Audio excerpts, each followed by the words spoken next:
Games immerse us into their worlds. Most have us play through their worlds in a strict role. Some are more open-ended than others. But what if there was a game that was different every time you played it, offered endless options in how to play, and every other person you interacted with in the game was another person? A game with real aura, where a story emerges between the players. That is Space Station 13.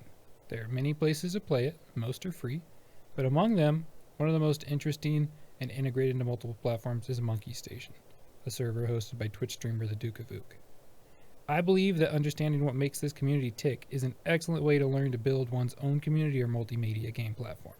MonkeStation is an offshoot codebase of a niche online role-playing game called Space Station 13.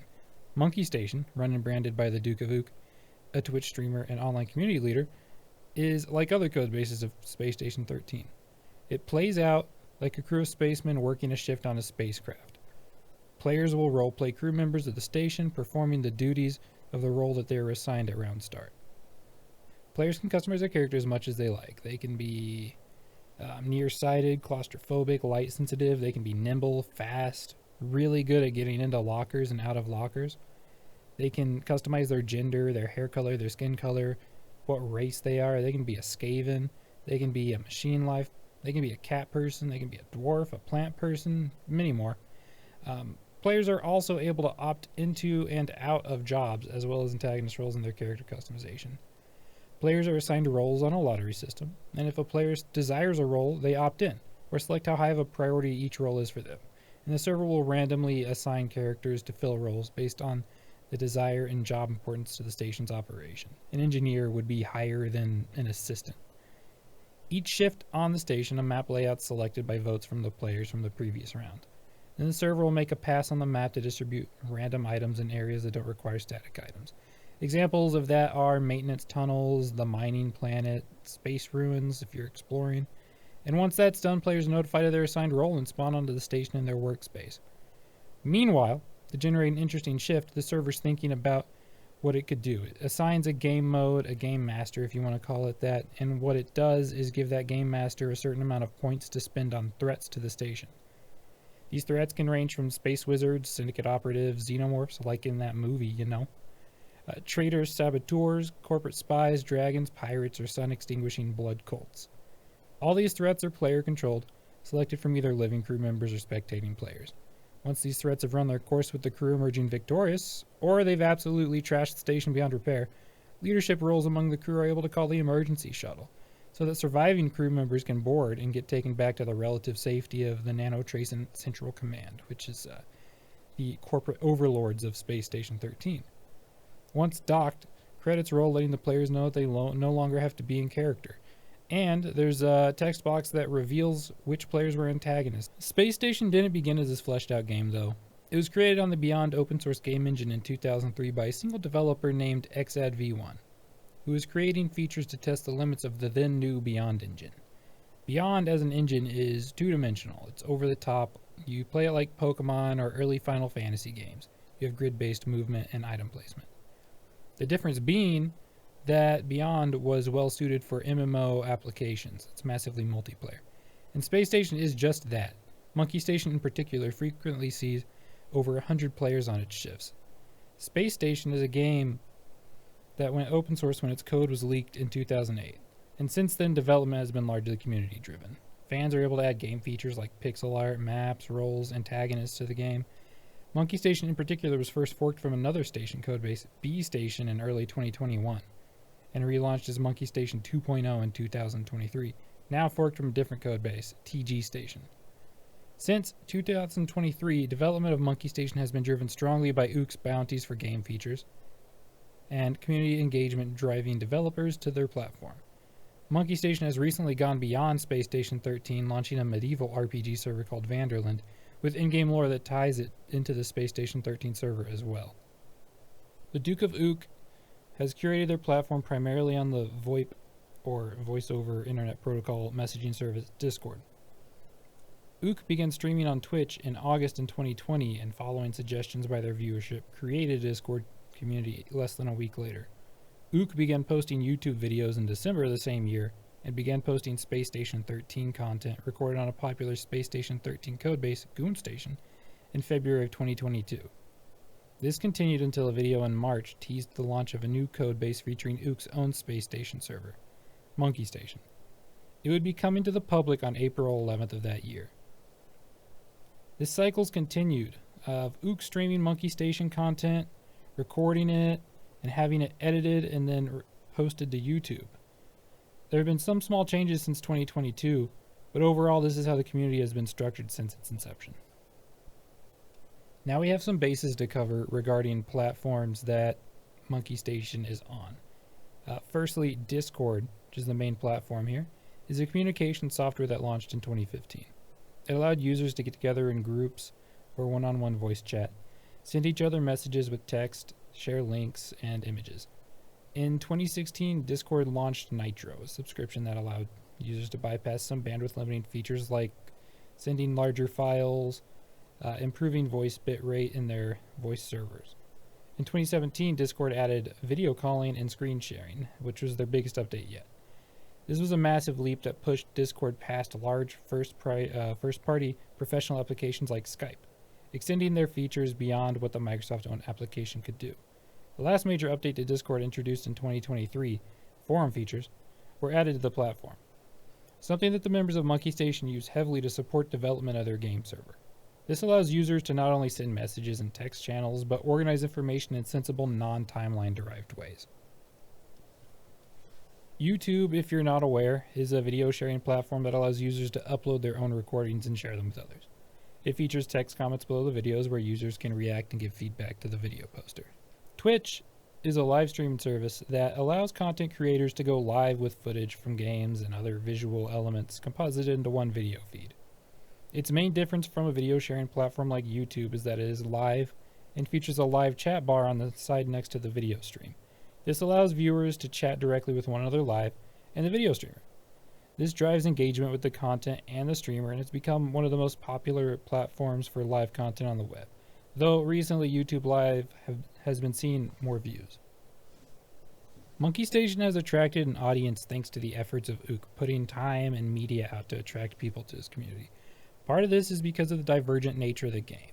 It eschews modern game design choices, instead opting for a robust but obtuse design where you may end up lighting yourself on fire instead of your cigarette in-game if you aren't familiar with how it works. There are more modern role-playing games that offer more intuitive control schemes, but players of MonkeStation prefer their way of doing things. This idea brings us to our first bit of philosophy. We'll be talking about Herbert Marcuse, a German philosopher who escaped the Holocaust in Germany by coming to the United States in 1934. He began working at the Columbia University and in 1964 wrote his landmark book, The One-Dimensional Man. This book was a large influence to the hippie counterculture movement in the 60s. It included the idea of a technological rationality, a thought process that the development and production are ever driven towards that which is the most efficient based on scientific and technological advancements, in a way that is perhaps not always the best thing for society. Also written about in The One-Dimensional Man is the idea of the Great Refusal, a resistance against this idea of technological rationality and a conformist way of thinking, and a rejection of false needs. I believe that MonkeStation embodies this idea of technological rationality while simultaneously embodying the conflicting idea of the Great Refusal. On one side of this, we have the aged but iterated on gameplay style of MonkeStation, representing the Great Refusal, and conversely, the sleek and modern tool for communication and organization, Discord, which is used by most, if not all, MonkeStation players. While the use of Discord is not abnormal, as it has become the standard meeting place for those who play games as communities, its role as a pseudo-message board and features of forum have made it a key choice for communities to use. The convenience factor and lack of enshittification that has faced more traditional communication platforms like Skype led to users abandoning older platforms that were drifting towards aggressive monetization, pushing out free tier users. To further explain how this clinging to the old style of gameplay may be abnormal, even in this niche role-playing community, there's a perfect control example. In February 2021, a project called MonkeStation 14 became available on Steam, the premier online game storefront on Windows, Linux, and Mac OS. MonkeStation 14 is an attempt to port the features of MonkeStation 13 to a new engine with the same top-down view of MonkeStation 13, but without the limitations of grid-based movement or the dated Beyond game engine. And instead, it's on a ground-up custom engine called Robust Toolbox, which is designed specifically for Space Station 14. This modern engine supports things like physics, more advanced visual effects, smoother gameplay with modern optimizations for modern computers. While not feature-rich when introduced, Space Station 14 community-derived development has slowly been working its way towards feature parity with the 22-year-old legacy of Space Station 13. Ease of installation while playing Space Station 14 has been key in its player base's growth. The growth of Space Station 14 currently makes it more played than Space Station 13, with player counts frequently more than 1.5 times higher than those of Space Station 13 as a whole. I believe the answer to the question of why MonkeStation players still reside on the older Space Station 13 lies in this thought of a great refusal. Ook himself has stated while streaming that he believes that Space Station 14 is a completely different game. The statement could be interpreted as saying MonkeStation in this case is either superior or more true to the original vision of Space Station as he sees it. Regardless, its rejection of the false needs of a more modern engine with greater capabilities, as MonkeStation as it is capable of serving its players' needs. To go deeper into philosophy and finally touch on the main idea of this whole thing, the idea of aura, and its existence in MonkeStation, I have to talk about where this term as it's used here came from. In 1935, Walter Benjamin published his essay, The Work of Art in the Age of Mechanical Reproduction. This essay covered the topic of how the ability to mechanically reproduce a piece of art detracts from the art's aura, or feeling of uniqueness or importance. For example, most people have heard of the Mona Lisa. You can probably picture it in your head somewhat as well, having likely seen it as an image online or redepicted in some form of artistic reference. But how many people have actually been to the Louvre and seen the Mona Lisa in person? How many people even feel the need to? They've seen it on the web. You can see almost every detail in high-res photographs if you're studying it for artistic purposes. You don't need to go to the Louvre anymore. The image has lost its aura. It's been reliably reproduced. This is what Benjamin was arguing that mechanical reproduction has done. It has diminished the need for the real thing. So, applying this idea to Space Station 13, we have a game that you can witness recordings of. You can watch it live on Twitch. But consider this. The game plays out differently every shift. They're almost never the exact same players in the lobby. They're almost never playing the exact same jobs, or on the exact same map. Even if they were, the events don't play out in the same way. The interactions between the players are different, and even the station's eventual downfall are different. This aspect of the game means that each player gets their own unique viewpoint of the shift, meaning that without great effort, one could not reproduce any shift of Space Station 13. I believe that this aspect of the game is what's drawing players to MonkeStation and Space Station as a whole. This is evidenced by observing stats on Twitch charts and average viewership of Ook's channel. In the past few months, what has happened is anomalous, and reinforces the idea that players are craving this sense of aura that MonkeStation provides. There are frequently more players in MonkeStation playing the game than the viewers of the Twitch channel, the Duke of Ook, that originated the server. This anomaly leads directly into the next thought. Marshall McLuhan's concept of hot and cool media. Expressed in his book, Understanding Media, The Extensions of Man, McLuhan describes two types of media, hot and cool. Hot media is media which lends itself to easy consumption. It's digestible, it doesn't require much thought or effort on part of the consumer. Cool media is media that does not lend itself easily to consumption. Viewers must think and participate in order to consume cool media. To use some examples from MonkeStation and Ook's media outlets, a form of hot media would be recorded and highly edited videos of events on MonkeStation posted onto Ook's YouTube channel. A cool example would be the Twitch stream in which viewers watch Ook play MonkeStation. They participate actively, and it requires some form of comprehension to enjoy fully. To go even cooler, though, and explain where this idea is going, playing on MonkeStation would be the coolest form of media on offer from Duke's community. It requires full participation and complete comprehension of the topic. This cool media is what players of MonkeStation are craving. It's why after a shift on MonkeStation, they go into the Discord channels and they comment with each other about this shift. It's why over a 4-year time frame, the end of shift discussion thread on MonkeStation's Discord has 1.22 million individual messages sent. It's only 0.22 million messages behind the general discussion thread.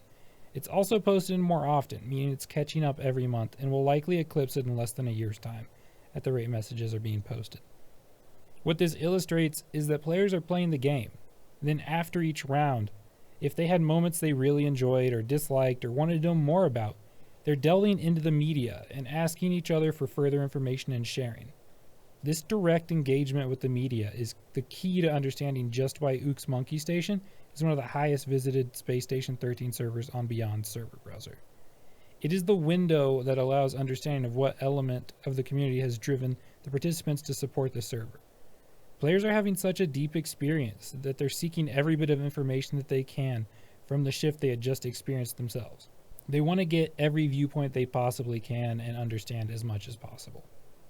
In order to understand best how the Duke of Ook's MonkeStation is a good example of game design and overall community design, we need to put these pieces together. There's various elements strengthening the product. There's a robust media platform. MonkeStation as a community forms a tightly woven together package. It offers a full-bodied, robust media platform with a nicely integrated cycle for growth and engagement. Players play the game because they enjoy it. This in turn drives engagement and content creation in the community. Ook produces Twitch streams and then edited YouTube videos that drive more engagement and players back toward the games and Discord channel.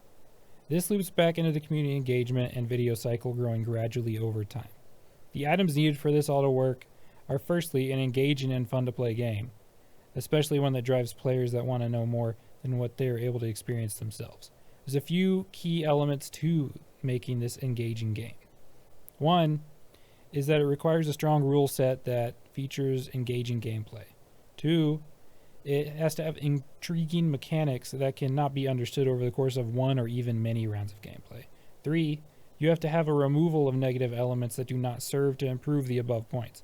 And four, an emphasis on the positive elements of the game and ease of implementation on features derived from community-driven feedback. Next, you need a place with low effort required for the community to engage with one another. Ease of communication is key here. Ideally, you allow players to share game information smoothly and you promote the users sharing their ideas and feedback with those running the platform. A flattening of the communal structure will help with this. Discord offers it easily. Any user can click on any user's profile in Discord and send them a message, even Ook himself. This goes for any of the staff members as well. You also need a media outlet that can easily reach potential new members of the community. This can take many forms or multiple forms. In the case of MonkeStation, it's Twitter, YouTube, Twitch, Beyond server browser, Reddit, Patreon. You need a way for all these features to get paid for. MonkeStation does run on a server. It has to get paid for. It's supported by donations, though, on Twitch, Patreon, YouTube, Twitch subscriptions, and a merchandise store. You need a dedication to content creation for publicity. In MonkeStation and Ook's case, what that's meant is streaming on average 5 days a week with an average of 3 hours and 40 minutes per stream, and a YouTube video published roughly every week and a half. A problem to solve or a product to sell is important too. If you don't have a problem to solve, you're not going to come up with a good product. In the case of MonkeStation, the problem being solved is the lack of a good enough Space Station 13 server, one that fits the vision of its creator, Ook. Selling that idea to others is where the content creation community platform go in. And that's how you drive community engagement, is you alter that vision with the community. To wrap up, Ook's MonkeStation as a multimedia platform is a standout example of a niche community, utilizing its unique features in order to build a strong following. While it may not feature a viewer or player base in the millions, those that are engaged in MonkeStation are bought in. And understanding those techniques, the tight integration between the individual pieces can help others begin to learn how to strengthen their own projects or platforms for their games, or communities as a whole.